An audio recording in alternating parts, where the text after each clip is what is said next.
Okay, so for Tyler, any tips on how to help staff at the gym have the same fitness or weight loss expectations of you as they would have for anyone else? So if you join a gym and you're really gung-ho about maybe losing some weight or getting in better shape, how do you make sure that the folks at the gym you join know that you're not just here to pass your time, that you have the same goals and want to work just as hard as anyone else?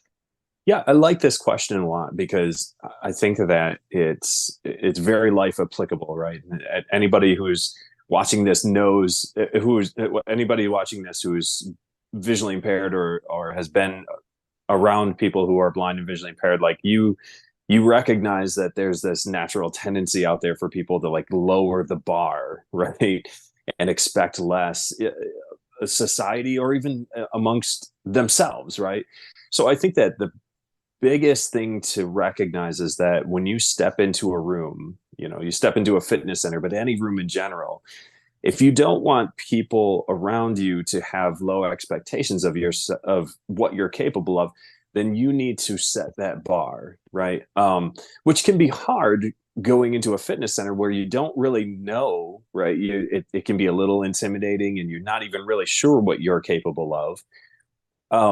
But recognize that if people around you are going to see what you're capable of, then you have to be the one to show them. So, in my experience, and this is something that I think is a misnomer for gyms, right? Fitness centers. People picture this like you go in and there's a big bunch of big sweaty dudes throwing weights around and they don't give two hoots about anybody else. They're just there for themselves. And people are people wherever you go. But in my experience, those are the people that really want to help you, right? If you walk into a gym and you ask the front desk to show you around, 99% of the time they're like, yeah, sure, let me show you around, let me show you what's here.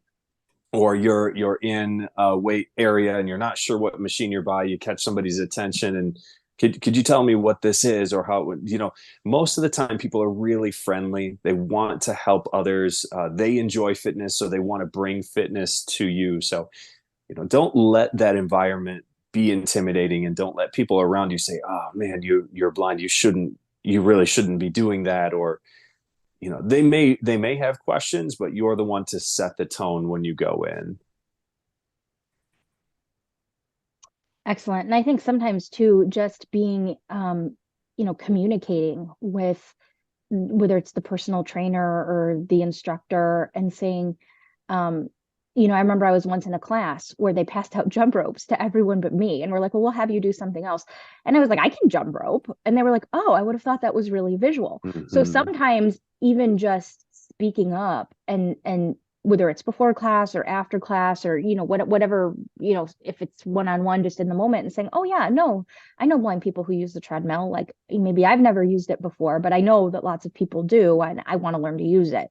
So I think sometimes just like using your voice and Absolutely, communicate absolutely. And with them. that's unfortunately or fortunately, well, like, however you want to look at it, like a lot of times as blind persons we're walking public service announcements, right? Like we have to advocate for ourselves pretty regularly, and that's just the nature of the beast, right? So I wouldn't be offended if somebody came up to me and I'm encouraging you to be the same. Like somebody said, I assumed you couldn't jump rope. Well, don't assume. I can do that, so you don't have to be super offended about it. But yeah, for sure, use your voice, right? And being blind, like I jump rope all the time. I can run on treadmills. I use rowing machines, stairmasters.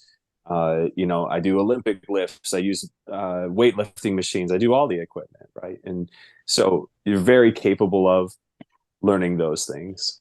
And again, that might even involve saying, I as I'm not talking about necessarily myself, but saying I've never used a treadmill, but I know that many other blind people do. So I'd really like to work up to being able to use the treadmill, so maybe that starts with you walking on it and getting used to how it feels. And then you start walking faster, or then you start running while you're holding on, so it's, um, I mean, I just think it's kind of, don't be afraid to use your voice. Um, don't take it personally, or else you're going to just, Yeah. you're going to feel angry all the time, Yep. and it's not gonna It's going to help be your journey. frustrating. And Yes, yeah, it's not gonna help absolutely. your journey. And here's something that I love to kind of bring into focus for people when so for some reason with fitness, and I don't necessarily know why this is. There might be a psychologist out there who could explain this to me, but we have this idea that we just should intuitively understand fitness, right? And like,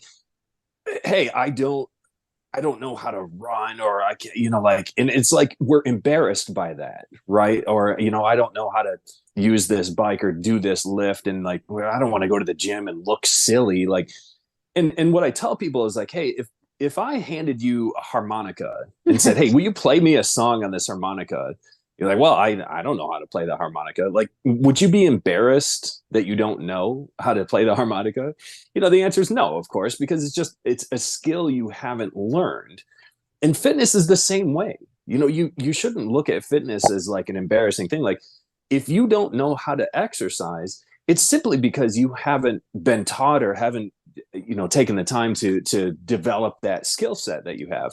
So just to your point, going in and like, I've never used a treadmill before. I know I can, but I have to learn how to do that. Start off nice and slow, practice it. It's just like learning a musical instrument. Doing fitness is the exact same process. You start off at the beginning, you learn some basics, and you build on it from there. It's not something to be embarrassed about. And And that I'm gonna throw something in here from a traveler O&M perspective, because I like everything. I like everything Tyler is saying. And when getting comfortable with a new gym, or a new location, maybe you're going to the gym for the first time, or maybe you've moved to go to college or for a new job or something, and there's a different gym closer in your area.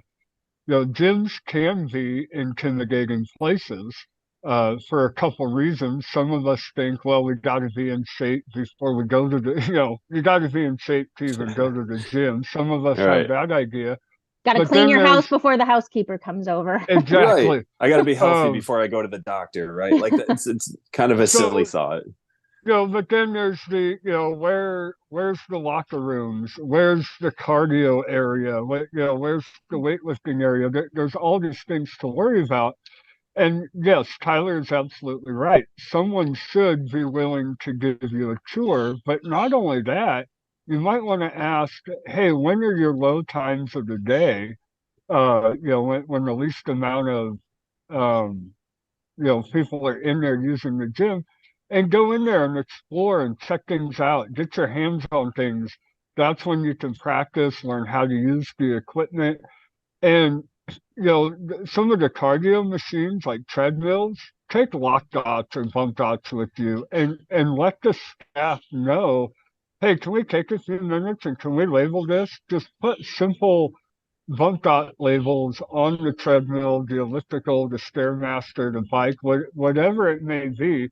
And then just try to remember that that's the machine you've used before. And if you could keep using that one, continue to use that one. Each time you do it, you'll build up some familiarity with the gym, and you'll get more comfortable every time you go there. Absolutely. Excellent. Okay, so for Tyler, what are some tips for accessing aerobic equipment in a gym setting? So you go to a Yeah. gym and there are things that maybe, you don't know what all the buttons say, or maybe they're even touch screen. What do you do? So this is a really common question, and it gets back a little bit to that idea that I mentioned earlier about like learning a musical instrument, right? That's an easy analogy, right? All the machines are going to be a little bit different. There's going to be some commonalities, from one guitar to the next. There's some basic commonalities, but there's a few things that can be different from each one. And so treadmills are a great example. Like, some treadmills are completely machine driven, right? Some are manual powered, some have touch screens, some have buttons, some have longer arms and wider space. And so learning the machine as you step on it is totally appropriate, taking some time. even the first time you go into the gym, you may just think like, I might not even get in a workout today. I'm just going to explore. I'm going to figure out what's around. I may try the treadmill for a minute. I may try a couple machines. So that's step number one, is just give yourself some space to figure these things out. Now, when you actually have one under your fingertips and you're trying to make it accessible, like Greg had mentioned before, marking them is, even in a commercial gym setting, it's pretty rare that they're going to tell you, no, you can't do anything like that. Even touch screens, really fancy ones, like you can put bump dots on a touch screen. It's not going to harm the screen at all. You can put a piece of Scotch tape over the spot where like the quick start will be, and speed up and down. So those are really easy ways to make those accessible. And there are a few apps and tools that can be utilized as well. So I really like a rowing machine. Of all the cardio equipment that's out there, I think that rowing is a very full body movement. I think it's helpful for a lot of people. There's an app you can download called Erg Data, ERG Data, and that you can connect with the Concept 2 rowing machine, which is one of the more common ones you'll find. That's kind of the gold standard brand. And it'll give you all of your data, how far you rode, what your power output is, all of that stuff. Peloton is another company that's making really accessible bikes, and they're doing treadmills now. So they're kind of building accessibility into their equipment. And I think you'll see that more and more as time goes on as well. So some easy ways that you can make it happen. And some machines, you might not be able to use every feature accessibly. Like some treadmills, for example, they might have set programs like mountain hike or weight loss or cross training. And maybe you have to really like go into the menus to use those, but you can use the manual settings and, change the ramp incline, change the speed. And you can do that. So even if you can't, do like alpine hike, you can still give yourself a good workout just by manually Absolutely. adjusting the incline. Yep. And I also think what Tyler said too about maybe, I think Scotch tape is not so intimidating to gyms because it's a product that everybody understands and knows. Like if I put a piece of Scotch tape on this, like the person at the front desk is going to know exactly what that is. And bump dots are great for that too, because if you show like, hey, can I put this tiny little orange dot like on the start button? Like they'll see that, okay, that's not going to stop anybody else from using the start button. It's just this tiny little orange dot. And some of them will even say, oh, wow, that's really helpful. Like, yeah, that would help me. So, I think kind of having to show them so they don't imagine that, okay, well, if you adapt this machine, then no one else can use it. Because sometimes I think that's what they initially think you're saying. Correct. All right. Greg, do you have anything? Because I know you go to a lot of gyms. How do you handle this? Accessing aerobic equipment in a gym setting? Yeah, no, just taking the time to get your hands on there. When you go to a gym for the first time and you get that tour, making sure you're taking those couple extra seconds to ask the employee at the gym, the trainer, what buttons do once, taking an opportunity to label it if they let you do that at that time and you're prepared to do it at that time. I did hear Tyler mention a rowing machine, and I know it's a little off topic, but the one thing I often tell people, Tyler, is if you have one piece of gym equipment that you could own, make it a rowing machine. I just feel that's the one piece of equipment that's kind of full body. It could help break a sweat, raise your heart rate, and just really put good motion on all your joints and your muscles. Absolutely agreed. Yep. It's great for beginners, great for elite level athletes, great for short workouts, long workouts. So yeah, if you're going to own a piece of equipment, if you're going to invest in something, I agree with you. That's a good one to get. Okay. So Tyler, many blind and low vision people can't afford gym memberships or personal training sessions. Are there any YouTube workout channels or workout apps that are non-visually accessible? Yeah. Funny you mentioned that, because this is something that I have been on a journey for myself because, giving my background earlier, I mentioned I've been in the fitness industry for a very long time. And I still, to this day, and you guys may be able to kind of viscerally feel this as well. Like, I hear about somebody say, "Hey, you ever tried a blah blah blah exercise? You ever done a 360 Frankenstein squat?" I'm like, man, I have no idea what that is. So I go on YouTube and I start clicking buttons, and I run into the same barriers still. Like, all right, we're going to do this new exercise. Just follow me like this, do this. And I'm sitting there going, what is this?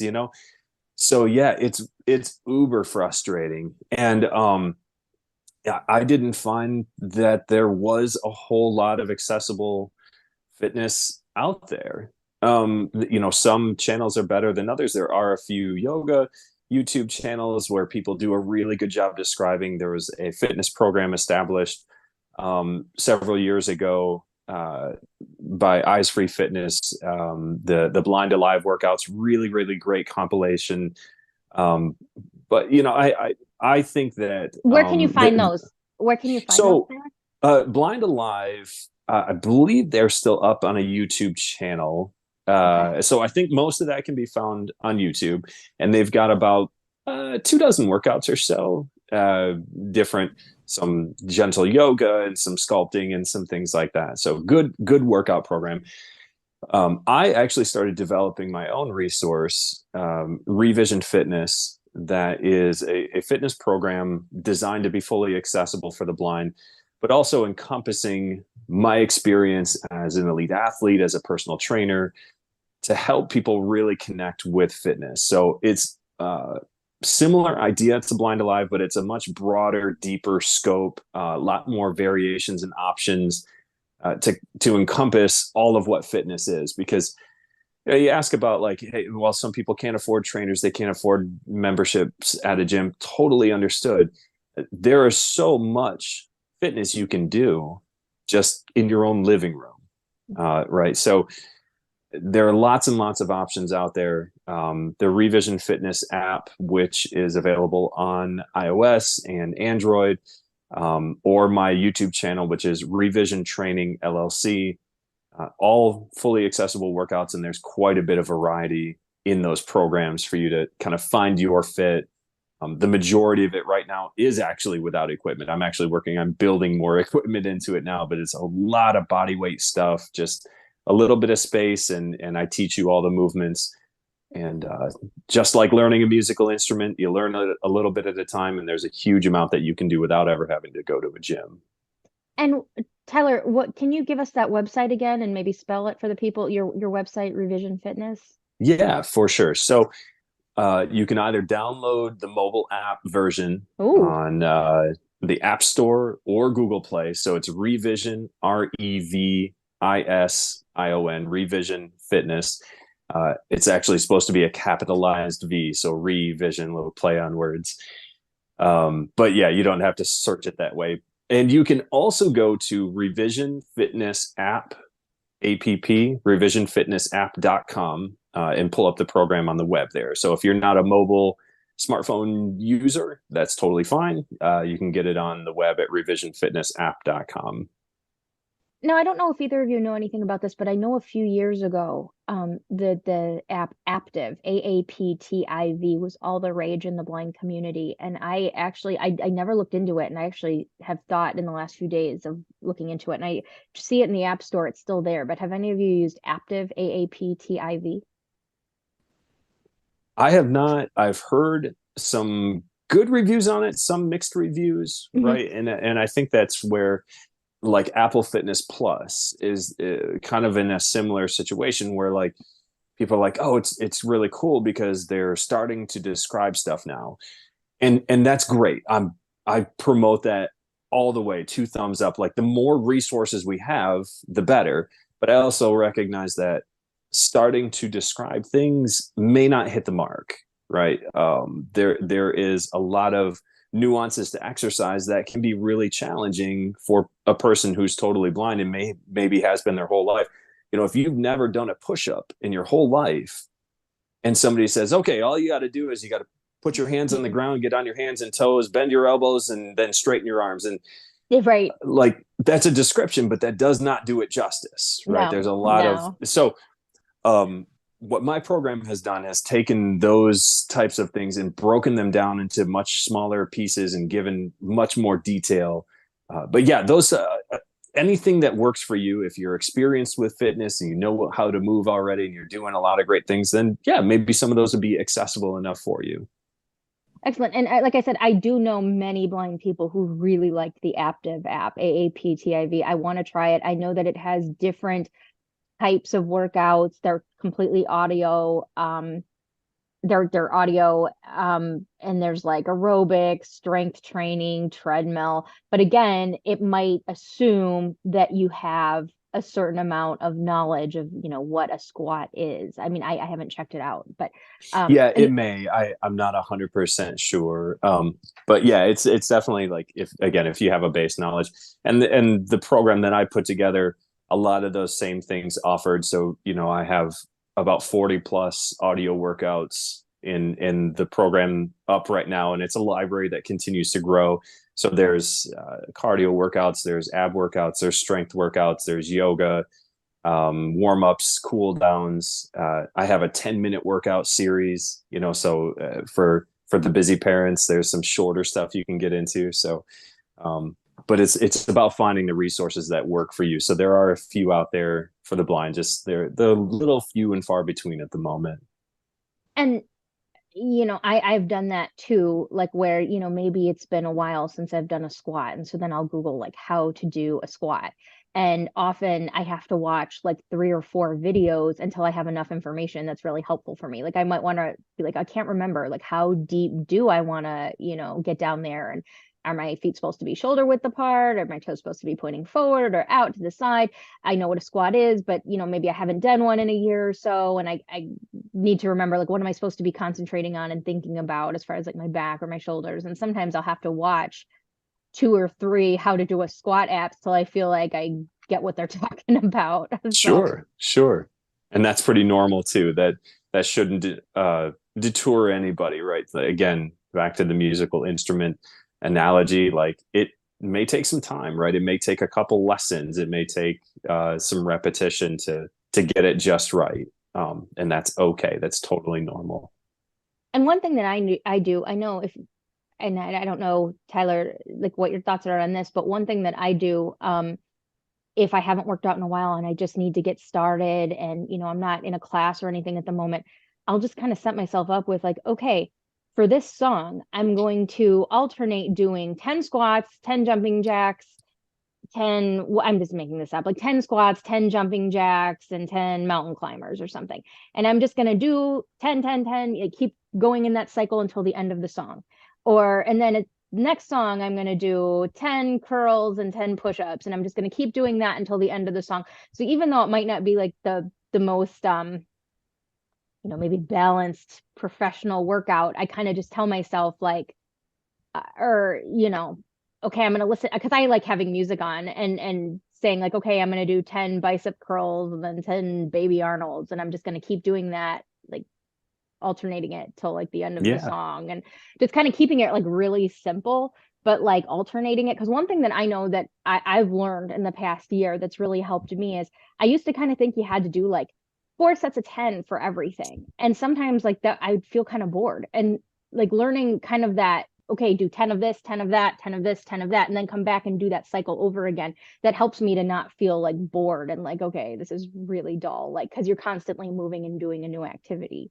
And so instead of feeling like I'm doing like, I don't know, 10, again, like 10 bicep curls 4 times, kind of alternating it. Doing it in more of a circuit fashion. Yeah. That can really help people Stay keep motivated. themselves moving. Yeah. And that you bring something up, and I'm really glad that you kind of pointed the conversation this way. And I wanted to highlight this is that one of the things that we need to understand about fitness is a lot of times people have an idea in their head of what fitness is and what it means, right? And so often people think like, I can't do fitness. To be fit, you got to be able to do 100 push-ups and run 30 miles every day, right? Like that's fitness. Well, no, fitness fitness does not fit so cleanly into a box, right? So what works for you may not work exactly the same for another, right? Fitness for Greg and I, because we've been elite athletes, is going to look a little different than fitness for somebody who's been sedentary most of their lives, right? And they're just getting started. So fitness for them may be starting off with a walk around the block and then increasing that slowly. So don't think about fitness as you know, always having to do it this exact way. Think about it as what fits you for the moment and how you can slowly kind of build and aim higher each time you go to it. So I made myself this list, and it's crunches, burpees, squats with or without pulse, mountain climbers, jumping jacks, treadmill, wall sit, planks, bicep curls, baby Arnolds, lat raises, presses, rows, and I call it hip to kick it back. And so often I'll pick two of those and I'll just like alternate 10, 10, 10, 10 for like a song. And then the next song comes on and I pick two more things and I alternate 10, 10, 10, 10. And for some, like, it's super simple. It's not the most, I don't know that it's balanced or whatever, but it keeps me motivated and gives me, because I often don't know what to do. And so like that helps me know what to do. It Like keeps it during my simple and yeah, it keeps you moving. And it's that something is better than nothing mentality, I think, applies a lot with nutrition. It applies a lot with fitness. You know, that people get hung up on that, like, oh, I can't make a perfect meal, so I'm going to eat a junky meal. Well, no, you can use some substitutes. You can make it a little bit better, and that will benefit you. Yeah, you know, you may not be a personal trainer with the experience and knowledge to create a fully functional, balanced fitness program, but something is better than nothing. And as you go, you'll learn more and more. A walk around the block is not a full-blown weightlifting session, stretch session, balance work, but it's something better than just sitting on the couch, right? So that's fantastic. If it works for you, apply it and just continue to learn and grow as you work with it. okay, Tyler. So, how can I find affordable aerobic equipment for at-home use, such as a treadmill, stationary bike, or elliptical trainer? And Greg, you can get into this too after Tyler, because I know Yeah, built up a it's a gym. great question. I don't, you know, a lot of times people are garage sailing these kinds of things, so that's a great way to find options. You know, there are 100 different varieties online and in stores that you can get very, very high quality stuff to kind of more like basic models. So, you know, looking around for something that fits your budget and your need is a really helpful thing. And I would also say, like, and maybe you're the type of person, like, if I have a machine that's just going to help me, like it's going to help me get myself moving, and that's totally fine, right? Like, get what works for you. Just remember there are a lot of options out there. Using your own body weight, or even having some really basic stuff. You know, a mini exercise trampoline. It's very simple. And it can be a lot of fun for people, and that's a great form of exercise. You can get a lot of good cardio work on a trampoline. Trampoline, yeah. So yeah, lots and lots of options out there. So don't feel boxed into having to have a treadmill. But if you really want to get one, yeah, there's definitely ways you can find them from you know, low cost to high cost.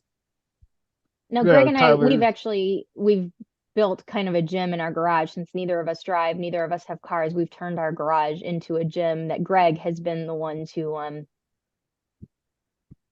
stock with equipment. So, Greg, do you want to talk about how you found our equipment? Yes, and of course there's, Amazon, um, and why am I drawing a blank? Not Costco. What's the other one?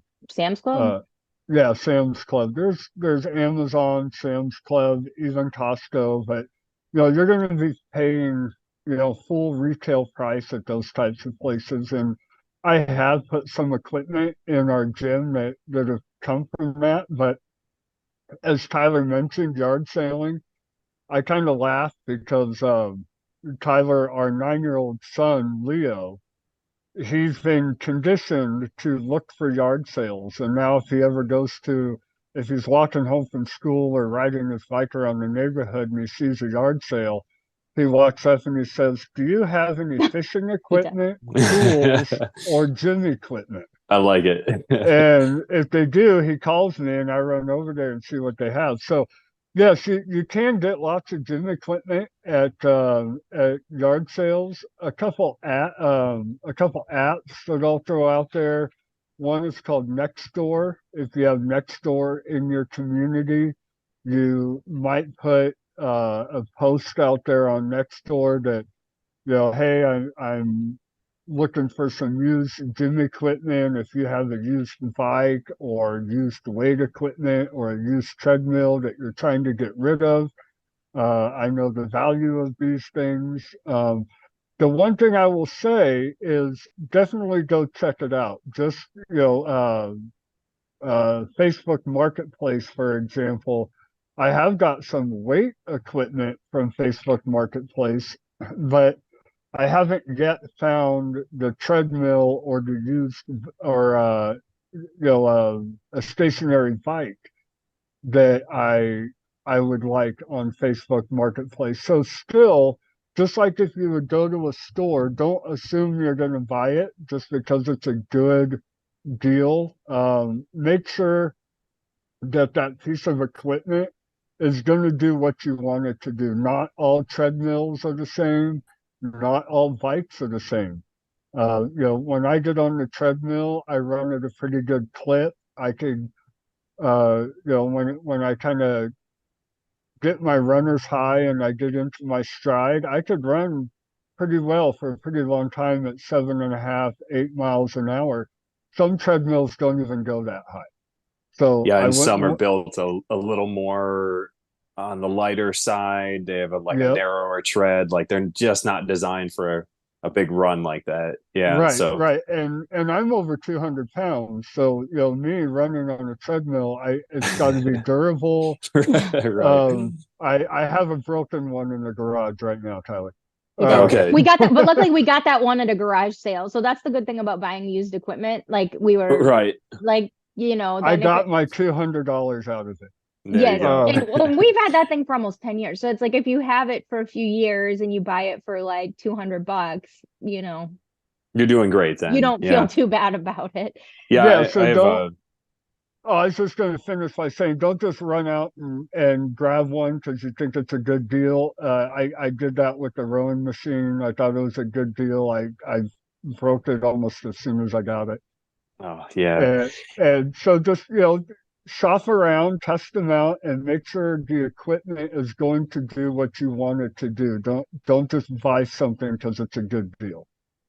Yeah, and this goes for almost any equipment, even beyond cardio units. So I have one of my teammates who, through some pretty thrifty garage sailing and all of that, he has a full weight set in his basement, a squat rack, a bench, an Olympic bar, plates, all that stuff. And I think he said he spent like $250 total collecting all this stuff.